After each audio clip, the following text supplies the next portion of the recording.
Hello दोस्तों, के you Hindi story में आपका स्वागत है। आज हम आपको एक पारिवारिक कहानी सुनाएंगे। उस रात अंजू और मनोज बुरी तरह झगड़े। मनोज अपने दोस्त के घर से पीकर आया था और अंजू ने अपनी सास के साथ झड़प हो जाने के बाद कुछ पहले ही तय किया था कि वह अपनी ससुराल में किसी से डरे दबेगी नहीं। इन दोनों कारणों से उनके बीच झगड़ा बढ़ता ही चला गया। तुम्हें इस घर में रहना है तो काम में माँ का पूरा हाथ बटाओ और तुम मटर गश्ती करती फिरो और माँ रसोई में घुसी रहे, यह मैं बिल्कुल बर्दाश्त नहीं करूँगा। मनोज की गुस्से से कांपती आवाज़ पूरे घर में गूंज उठी। आज ऑफिस में ज़्यादा काम था इसलिए देर से आई थी, फिर भी मैंने उनके साथ थोड़ा सा काम कराया। अपनी माँ की हर बात सच मानोगे तो हमारी रोज़ लड़ाई होगी, अंजू भी ज़ोर से चिल्लाई। उनकी रोज़ की शिकायत है कि जिस दिन तुम वक्त से घर आ जाती हो उस दिन भी तुम के साथ कोई काम नहीं कराती हो। यह झूठ बात है। झूठ तुम हो, मेरी माँ नहीं। नहीं, झूठे तुम हो, तुम्हारी माँ भी। उस रात मनोज ने अपनी दूसरी पत्नी पर पहली बार हाथ उठा दिया। उनकी शादी को अभी 2 महीने ही बीते थे। तुम्हारी मुझ पर हाथ उठाने की ज़रूरत कैसे हुई? अब मैं दोबारा हाथ उठाकर देखो, मैं अपनी पुलिस बुला लूँगी। उसकी चिल्लाकर दी गई उस धमकी को सुनकर राजनाथ और आरती अपने बेटे बहू को शांत कराने के लिए कमरे में आए। गुस्से से काँप रही अंजू ने अपनी सास को जली कटी बातें सुनाने में कोई कसर नहीं छोड़ी। जवाब में आरती कुछ देर ही चुप रही, फिर वह भी ईंट का जवाब पत्थर से देते हुए उससे भिड़ गई। मुझे नहीं रहना इस नरक में, मैं कल सुबह ही अपने मायके जा रही हूँ। तुम्हारे माँ बाप का बोझ मुझे नहीं ढोना। धमकी देने के बाद अंजू ने कमरे का दरवाज़ा अंदर से बंद कर लिया। मुझे कैसे दिन देखने पड़ रहे हैं। पहली बीवी चरित्रहीन थी जो मुझे छोड़कर अपने प्रेमी के साथ भाग गई। अब यह दूसरी जो पल्ले पड़ी है बहुत ही बदतमीज है।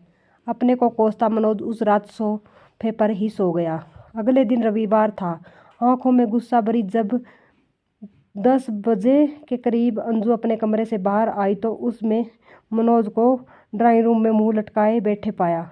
उसके पूछे बिना मनोज ने उसे दुखी लहजे में बताया, मम्मी पापा सुबह की गाड़ी से मामा जी के पास मेरठ चले गए। क्यों, चाय बनाने रसोई में जा रही हो? अंजू ने ठिठकर पूछा। उनके जाने का कारण समझना क्या मुश्किल है? मुझे ज़बरदस्ती कसूरवार मत ठहराओ प्लीज़। तुम्हारी माताजी ने मुझे एक की चाल सुनाई थी। वे दोनों बीमार रहते हैं, घर से दूर जाकर उनकी कैसी भी दुर्गति हो तुम्हारी बला से। जब आज मैं ही घर छोड़कर जाने वाली थी तो तुमने उन्हें रोका क्यों नहीं? मैंने बहुत कोशिश करी पर पापा नहीं मान लौटेंगे, कुछ बताकर नहीं गए। मनोज ने थके हारे अंदाज में अपना चेहरा थैलियों से रगड़ा तो अंजू भी कुछ उदासी हो गई। दोनों दिन भर सुस्त ही रहे पर शाम को उनका बाजार घूम आने का कार्यक्रम बन गया। पहले उन्होंने कुछ खरीदारी करी और फिर खाना भी बाहर खाया। उस रात अंजू को जीभ के प्यार करते हुए मनोज को एक बार भी अपने माता पिता का ध्यान नहीं आया। अगले 2-3 दिन के बीच झगड़ा नहीं हुआ। फिर एक दिन ऑफिस से अंजू देर से लौटी। मनोज उससे उलझ पड़ा। दोनों के बीच काफ़ी तू मैं हुई। फिर जल्द ही सुलह हो गई। तब दोनों के मन में यह विचार एक साथ उभरा कि अगर आरती में मौजूद होती तो यकीन झगड़ा लंबा खींचता। मनोज लगभग रोज ही अपने माता पिता से फ़ोन पर बात कर लेता। अंजू ने उनसे पूरा हफ्ता बीत जाने के बाद बात करी थी। उसने उन दोनों का हाल चाल तो पूछ लिया पर उनके वापस घर लौट आने की चर्चा नहीं छेड़ी। देखो, शायद अगले हफ्ते वापस आए। मनोज जब भी उनके घर लौटने की बात उठाता तो राजनाथ उसे यही जवाब देते। जब उन्हें मेरठ गए 1 महीना बीत गया तो अंजू और मनोज के मन की बेचैनी बढ़ने लगी। पड़ोसी और रिश्तेदार जब भी मिलते तो आरती और राजनाथ के लौटने के बारे में ढेर सारे सवाल पूछते। तब उन्हें कोई जट्ठा कारण बताना पड़ता और यह बात उन्हें अजीब से अपराधों का शिकार बना देती।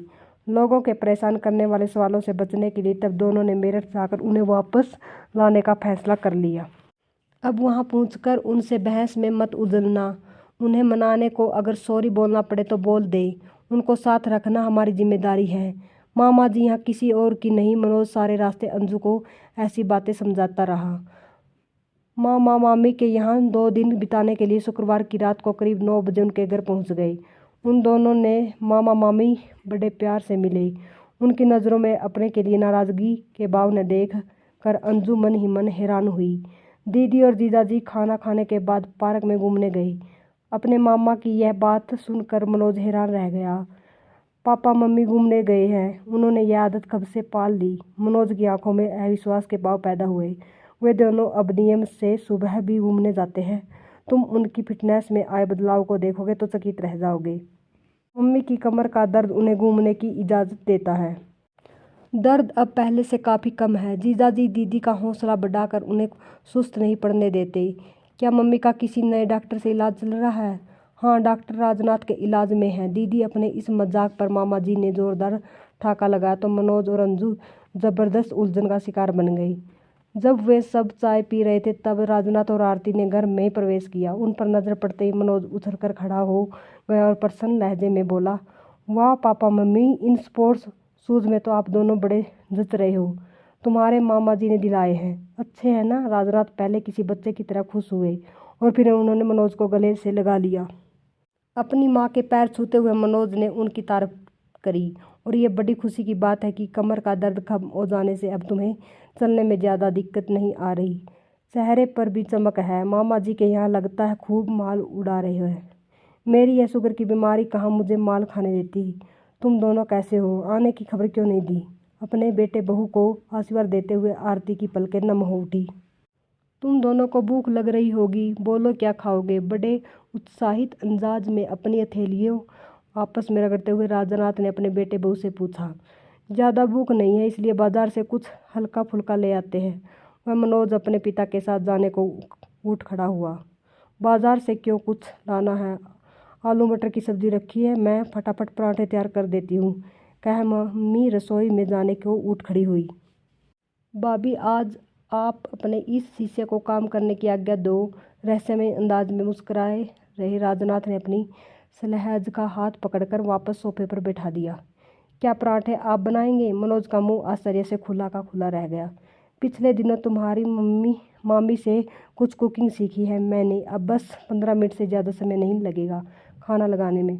तुम दोनों तब तक फ्रेश हो जाओ। अपने बेटे का गाल प्यार से थपथपाने के बाद राजनाथ सीटी बजाते हुए रसोई की तरफ चले गए। राजनाथ ने क्या क्या बनाना सीख लिया है, इसकी जानकारी उन दोनों को देते हुए आरती और मामा मामी की आंखें खुशी से चमक रही। मटर पनीर, कोफ्ते, बैंगन का भरता, भरवा भिंडी, पापा ये सब बना सकते हैं? मुझे विश्वास नहीं हो रहा। कैसे हुआ ये चमत्कार? मनोज सचमुच बहुत हैरान नजर आ रहा था, क्योंकि राजनाथ को तो पहले चाय भी ढंग से बनानी नहीं आती थी। मॉडर्न हो गए हैं। कहते हैं कि आज के समय में हर इंसान को घर और बाहर के सारे काम करने आने चाहिए।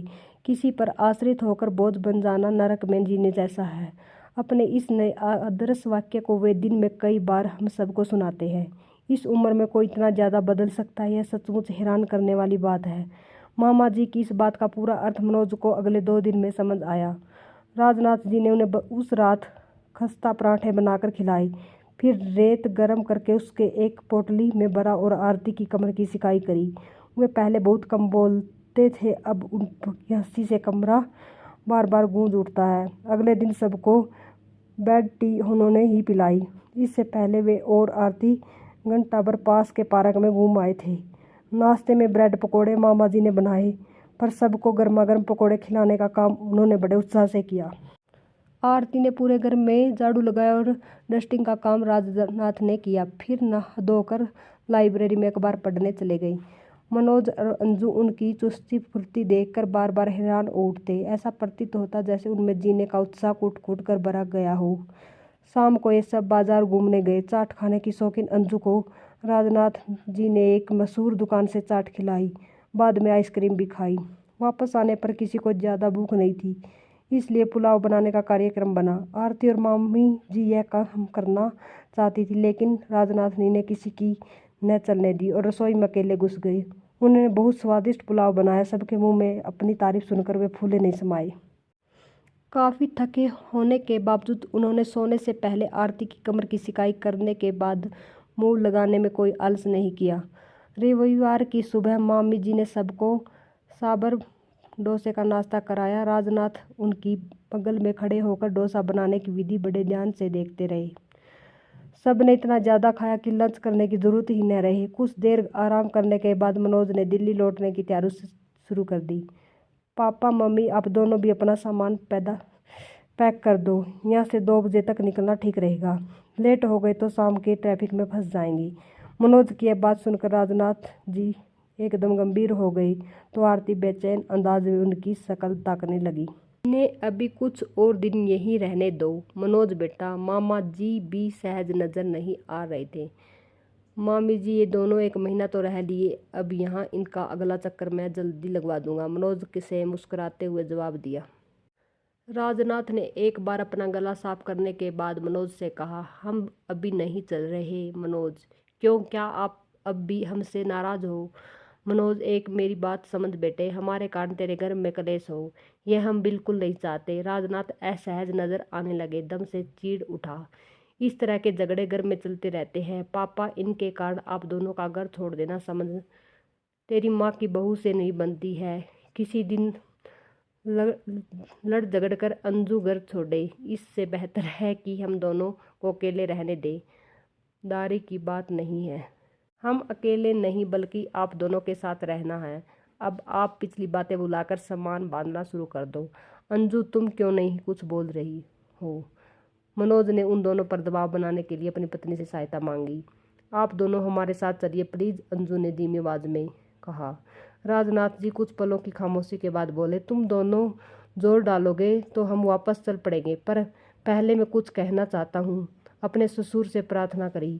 क्या यह कहना सुना घर पहुँचकर नहीं हो सकता पापा? अभी ने तुम्हारे साथ वापस चलने का फैसला नहीं किया मनोज। वापस तो मैं आप दोनों को ले ही जाऊंगा, हमसे क्या कहना चाहते हो आप? तब राजनाथ जी ने भावुक स्वर में बोलना शुरू किया, बहू तुम भी मेरी बात ध्यान से सुनो। उस रात मनोज से लड़ते हुए गुस्से में तुमने हमें बोझ बताया था। तुम्हारी उस शिकायत को दूर करने के लिए मैंने खाना बनाना, घर साफ रखना और मशीन से कपड़े धोना सीख लिया है। तुम्हारी सास से ज़्यादा काम नहीं होता, पर मैं तुम्हारा हाथ बटाने में लायक हो गया हूँ। तुम्हारी सास का भी गुस्सा ज़्यादा तेज है। मैंने यहाँ आकर इसे बहुत समझाया। इसने मुझसे वादा किया है कि यह तुम्हारे साथ अपना व्यवहार बदल लेगी। उस रात मनोज से झगड़ते हुए जब तुमने घर छोड़कर मायके चले जाने की धमकी दी तो मैं अंदर तक कांप उठा था। उसी रात मैंने ये फैसला कर लिया था कि घर में सुख शांति बनाए रखने को अगर घर कोई छोड़ेगा तो वे तुम्हारी सास और मैं होंगे। बहू मनोज को अपनी पहली पत्नी से तलाक आसानी से नहीं मिला था। जिन दोनों केस चल रहा था, हम शर्मिंदगी के मारे लोगों से नज़र नहीं मिला पाते थे। उनके सवालों के जवाब देने से बचने के लिए हमने घर से निकलना बिल्कुल कम कर दिया था। वकीलों और पुलिस वालों ने हमें बहुत सताया था। वैसा खराब वक्त मेरी ज़िंदगी में फिर से आ सकता है, वैसी कल्पना भी मेरी रूह कंपा देती है। तभी मैं कह रहा हूँ कि तुम दोनों हमें साथ ले जाने की जिद न करो। अगर तुम दोनों के बीच कभी अलगाव हुआ और मुझे वैसी शर्मिंदगी का बोझ एक बार फिर से ढोना पड़ा तो मैं जीते जी मर जाऊँगा। पापा आप अपने आंसू पोंछ लो प्लीज़, मैं वादा करती हूँ कि घर को छोड़कर जाने की बात मेरे मुंह से कभी नहीं निकलेगी।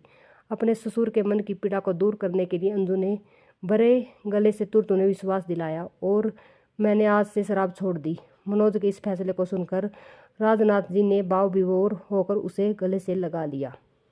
आरती तुम पैकिंग शुरू करो और मैं इस खुशी के मौके पर सबका मुंह हलवे से मीठा कराता हूँ। बहुत खुश नजर आ रहे राजनाथ जी ने अपने बहू बेटे के सिर पर हाथ रखकर आशीर्वाद दिया और फिर रसोई की तरफ चले गए। अगर कहानी अच्छी लगी तो प्लीज़ चैनल को सब्सक्राइब करें और कमेंट करें।